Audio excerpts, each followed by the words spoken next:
Hey, everybody. Welcome back to Birdies and Bourbon. Thanks for joining us for our Forecaddie series. We're bringing you our Birdies and Bogeys edition. I hope everybody had a great 4th of July. I hope you had a good time.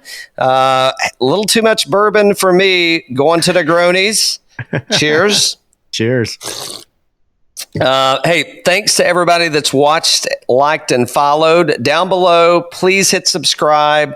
We definitely need your support. If we're not talking about things, if there's different things you want us to talk about, if you like what we're talking about, let us know. Leave a comment. We really appreciate it. Dan, what do you got for us this week in the Forecaddie series on Birdies and Bogeys? Oh, yeah. I am so looking forward to Birdies and Bogeys. Hey, guys, this is our winners and losers of the week from the PGA Tour. Things that we like and didn't like from what we saw last weekend. First off, for me, my birdie of the week is a no-brainer. I mean, it's the scientist, right? He came out gunning. He was behind 3 shots on Sunday to start, came out, shot 7 under par, crushed that thing. He said, I'm taking that trophy. I'm going to hold it like Thor. And you saw him doing that. Bryson DeChambeau, the scientist, people who are on tour are pissed. They're like, what is going on with this guy? Why is he gaining all this weight? Why is he hitting the ball 350 yards? Why is he putting so good? And if he could ever get his iron game going, holy cow, is he the unstoppable person out there? Bryson DeChambeau is doing what golf needs right now. He is the birdie of the week. It's a no-brainer.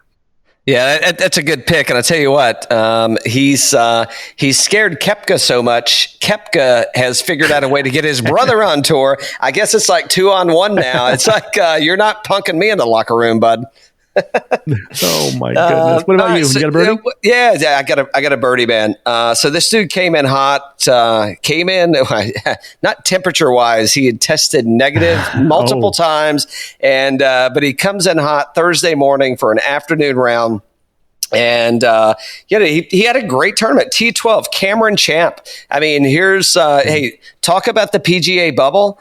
And is it or is it not working? So you get a guy that tests positive. He sits out last week, tests at least 2, maybe 3 times negative.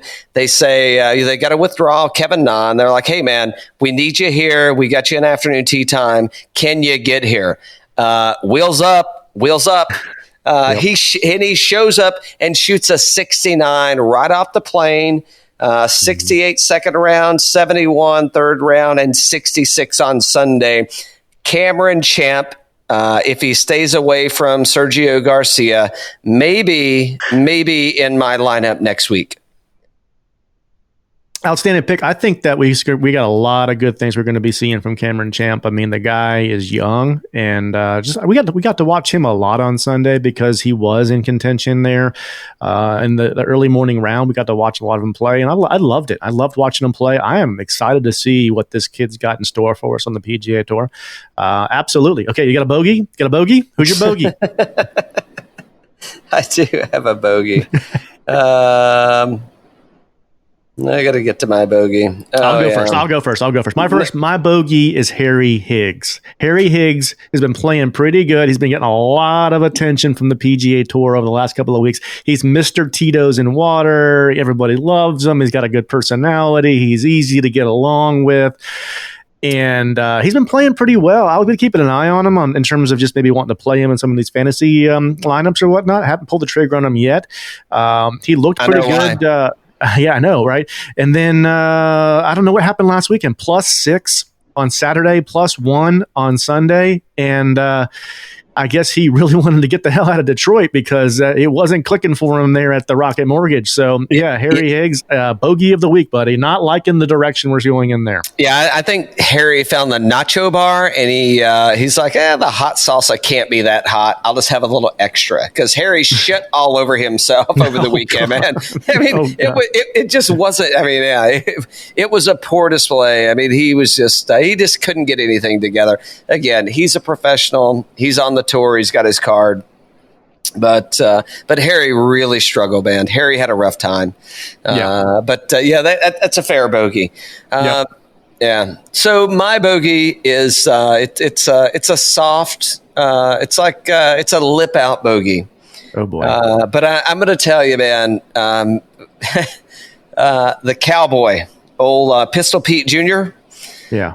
I mean, he had. I shouldn't say that. He lost the tournament and Bryson won it, and Matt Wolff, you come in on Sunday leading the tournament, and this is, he's crowned. I shouldn't say crowned. He's been acknowledged as the next Tiger Woods of golf. Has he? And Okay. well, I've heard rumor that he, when he's coming in, and we've got to put some. Let's anchor to this guy because he's going to be our dude. Okay. We'll definitely get into this when we do our Cowboy sessions. Yeah. So you come in leading, and off the first tee box, you bogey, and then you just stink up the first 9. Like you got to rein that in, man. It's maybe that's collegiate versus pro. I don't know, but he absolutely didn't even. There were Kevin Kisner played better on Sunday than he did. He had a better chance of beating Bryson or at least catching up to him than Matt Wolff did. So Matt Wolff's my bogey of the week. And, of course he hit good shots. He had plenty of birdies, a lot more bogeys. And his round on Saturday, if that's that I guess that's the challenging part is how do you put it together? And you got to play 4 great rounds and not just one good one.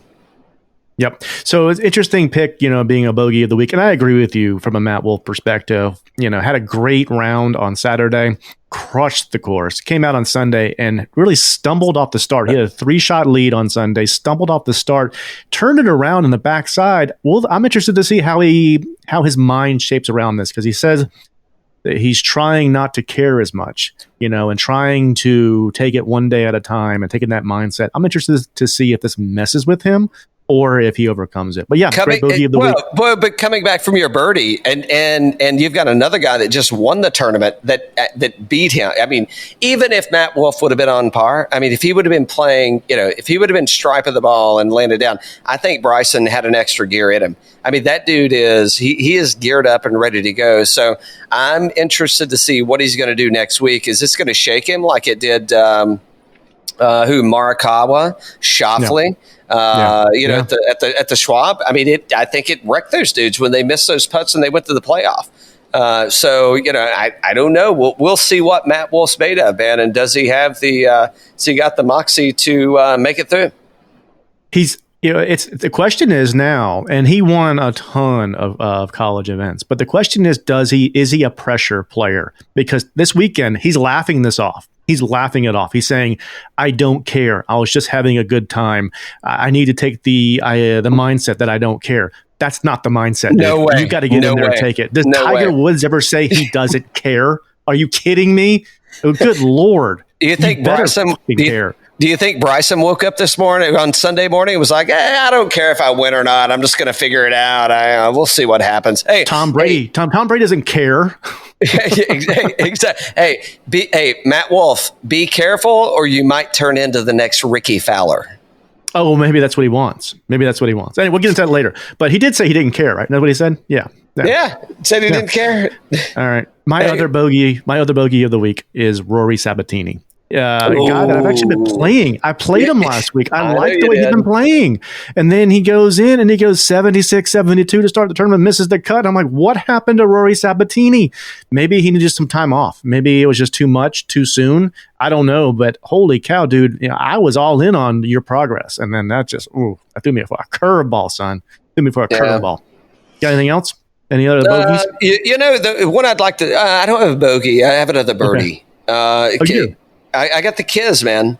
And I got the Kiz coming in, third spot. And 18 under, 65, 69, 70, and 66. Outside of Saturday, that dude's winning the tournament. So, I thought he played well. I like him coming up for, hopefully he goes down. Hopefully the 3 spot doesn't jack his price up. But I like him coming into some of these tournaments, man. I think he's in a good place to score. So, good round for the Kiz. Putting. All over it, dude. He's gaining on putting. And that's it. Predictions. You got any predictions? This is the Forecaddie sessions. What do you got coming up? What do you see happening out there? What's your Forecaddie prediction? Yeah, so there's a place in Atlanta where everybody gets their belts made, and they get their they get their little scorecard holder, their yardage book holders made, and they're craftsmen. But so we're going to need a team in Augusta, Georgia.